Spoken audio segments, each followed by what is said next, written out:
Bruce Arians coached Antonio Brown for about 7 years, first a wide receivers coach and then as an offensive coordinator. And he also said about a year ago to Adam Schefter that he's just plain and simple too much of a diva.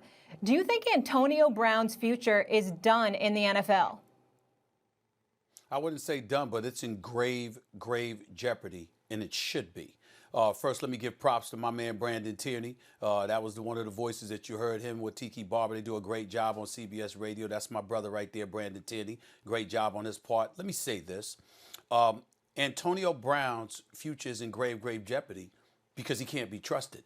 We all know about, the sexual assault allegations. We know that the NFL is still, dangling this penalty over his head where once he's reinstated in the NFL, you got to remember, before he's reinstated, he has to go through Roger Goodell and they have to permit it. So we get all of that.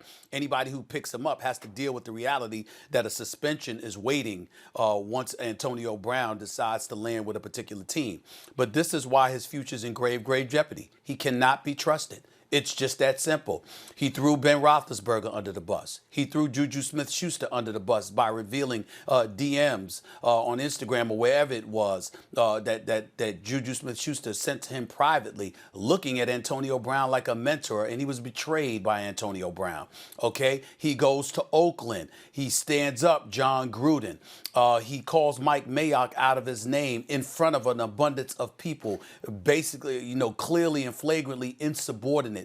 And then when he was supposed to meet with John Gruden to discuss things and talk about remaining an Oakland Raider at the time before they moved to Las Vegas, obviously, he taped the phone call, that Drew Rosenhaus, his agent, put together via conference call, him, Gruden, Antonio Brown. And Antonio Brown, unbeknownst to them, he taped the phone call, In the meantime, he goes to New England, and when things fall apart there, he insults Mr. Kraft. I give him credit for not being discriminating in any way because he's attacked players, he's attacked coaches, he's attacked owners. He's even thrown Mike Tomlin under the bus with the diva mentality that he has. If you show an ability to be untrustworthy, why should somebody have you in the locker room? We can't diminish the significance and the importance of that. And when it's really bad, your agent, Drew Rosenhaus, who's considered one of the best in the business, who's a specialist in going out there and getting you your money, not only did he drop you, he had to drop you publicly. And if you recall, Max, Damian, Molly, I actually called Drew Rosenhaus out because I'm like, that's like grandstanding. Why would you publicize what you've done in terms of severing ties with this dude, at least for the moment?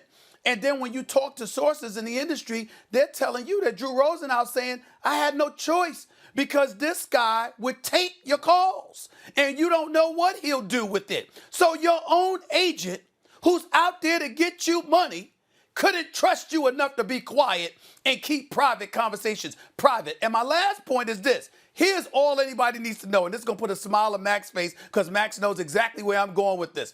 It is a Thursday. Antonio Brown, all he has to do, Damian, Max, that's why he's smiling already.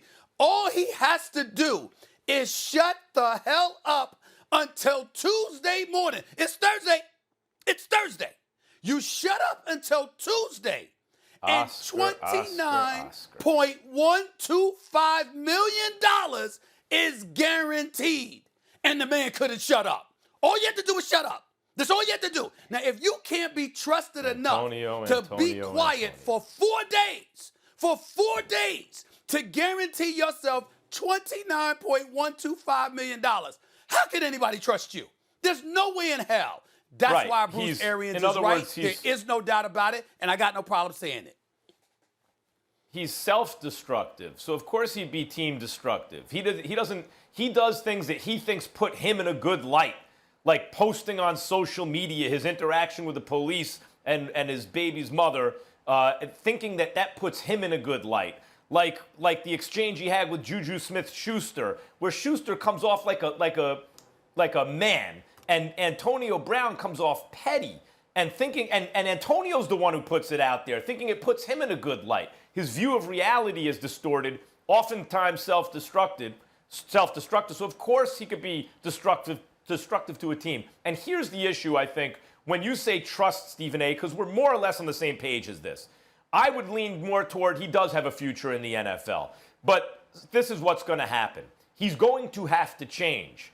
And that doesn't just mean put on a show, not just front like he's changed. Because that's when you say trust what I take from that, because that's what I feel. That around the league, yeah, Antonio Brown might say the right thing for a day or two, might act like he's sorry, whatever, but no one really believes it. First of all, we've seen him screw up too many times after acting like that.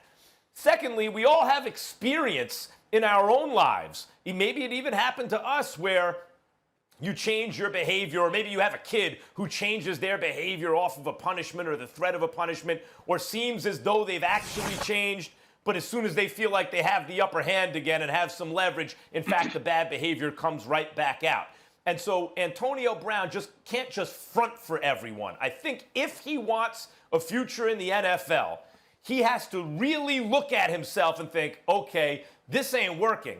I have to make a change, which is why people like in 12-step and stuff, recovering addicts, they say you actually have to hit bottom, right? Antonio Brown hasn't, believe it or not, I think, actually hit bottom yet. Because when you do, and you look around and you say, oh, my view of myself is distorted. What I think is okay is not. Maybe I actually have to make some changes from the inside. Then you'll see that he has a future if he can do that. An example I'll point to is Michael Vick. Michael Vick actually showed internal change and then went on to have his second part of his NFL career. It's not like it's impossible, but it's got to happen for Antonio Brown. He's got to decide, or it's never going to happen. Thanks for watching ESPN on YouTube. For live streaming sports and premium content, subscribe to ESPN+.